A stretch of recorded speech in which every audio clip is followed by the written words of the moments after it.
Blessings.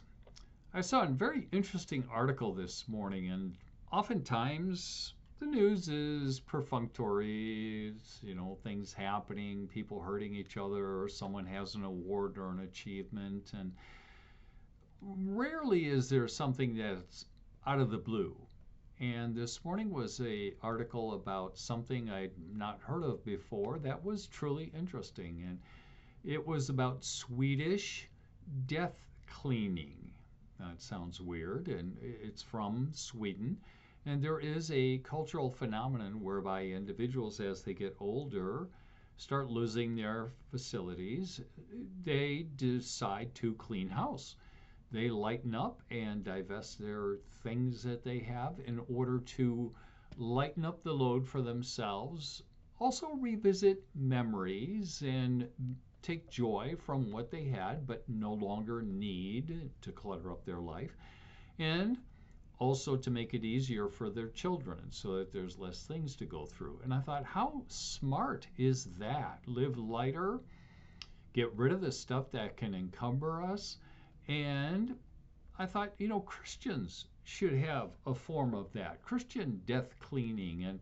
And in our version, it would not be because we are inevitably facing the grave and someone will have to clean up after, but that we're anticipating eternal life. So we'd be happy to let go of these things that are anchoring us to the world and start to lighten up for our trip to our heavenly home. It reminded me of what Jesus said here in Matthew 16, where he said, "What good will it be for a man if he gains the whole world yet forfeits his soul? Or what can a man give in exchange for his soul?" That's a very stark reminder of the fact that the more we chase this world, the more we're wasting our time in terms of things that are eternal. What's curious about this is that those words of Jesus followed Peter's confession of Christ as, "You are the Son of God." And Jesus then discusses giving the apostles the keys of the kingdom. So there's all this emphasis on confessing Jesus as Christ and Jesus dispensing the power of forgiveness and how critical this is.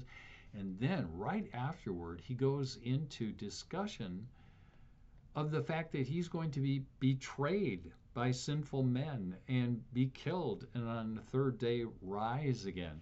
It's in conjunction with that discussion.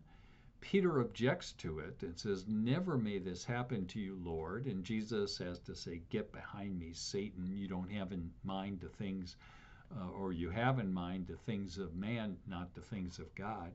And then Jesus follows it up with that statement about what good is it if you gain the whole world.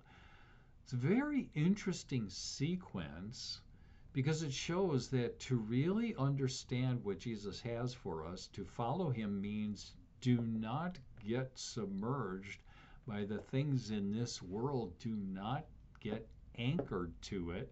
Instead, be willing to let go of it and grab on to the kingdom of Jesus.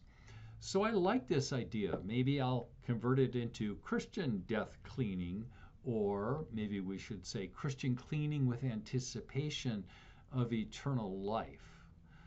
Blessings.